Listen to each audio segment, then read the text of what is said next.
I'm Police Executive Master Sergeant Benedict M. De La Cruz, Police Executive Senior Police Officer of Rizal Province. Sa natutunan, marami tayong natutunan na magsimula ang swims. At ang lahat ng aral every week ay na-adapt natin at i-share natin sa mga kasama nating police. Ganyan din, pag umuwi ako sa bahay namin, yung aral na natutunan ko ngayong week na to ay naisasabuhay ko at naisishare ko sa aking anak, sa aking asawa. Kasi every time meron kasi kaming ginagawa na lagi kami nag-uusap-usap bago kami matulog na na pamilya. So yung ginagawa ko sa opisina, yung mga nangyayari sa akin, kinukwento sa kanila. At nadagdagan yun nang mapasok ang swims na ngayon ating ginagampanan sa PNP. Napakalaking bagay ang swims sa PNP, sa pamilya. Talagang it is life-changing.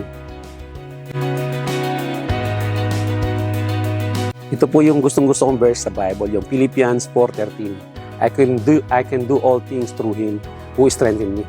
Alam mo, sa totoo lang, kaya mong gawin lahat eh. Basta laging nandiyan siya, nakagabay. Alam mong laging nandiyan sa tabi mo dahil alam mong tama ang gagawin mo. Kahit anong klase, kahit gano'ng kahirap, alam mo na nandiyan lagi sa sayo at nakatingin, nakamatsyag dahil alam mong tama ang gagawin mo. Sa ating mga life coaches, maraming salamat sa sakripisyo na ginagawa nyo. Alam ko na minsan, napapansin ko, nahihirapan na rin ko, pero hando pa rin yung sakripisyo. Huwag sana kayong bibitaw kasi napakaraming pulis na sa una talagang parang ayaw nilang makipag-cooperate. Pero dahil nandiyan kayo, sumusubaybay, sumusuporta sa kanila, then yung mga pulis na encourage na rin sila na makinig. At ngayon, sa una ko, konti lang nakikinig sa swims eh. Ngayon talagang halos lahat sila nagtatanong na sa akin, "Sir, kailan ba swims natin?" Na-excite na rin sila sa every week na lesson na ginagawa ng mga life coaches. So please, mga life coaches, huwag kayong magsawa sa mga pulis. At sana bless kayo ng Panginoon sa inyong ginagawa na sakripisyo para sa mga pulis.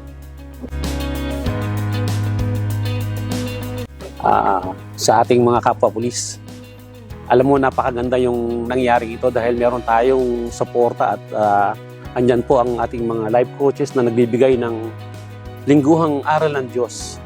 At least kahit paano nare-remind tayo na nandyan sila, i-remind tayo ng mga aral ng Diyos upang maging gabay natin sa araw-araw nating trabaho, sa mga nangyayari sa ating buhay, sa pamilya, sa trabaho, na nagiging gabay natin.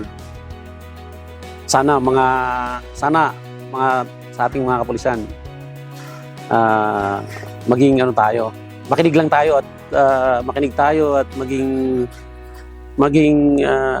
magbasa ng Biblia upang hindi tayo maligaw ng landas. I'm Police Executive Master Sergeant Benedict De La Cruz, Pesco Rizal. I am my brother's keeper.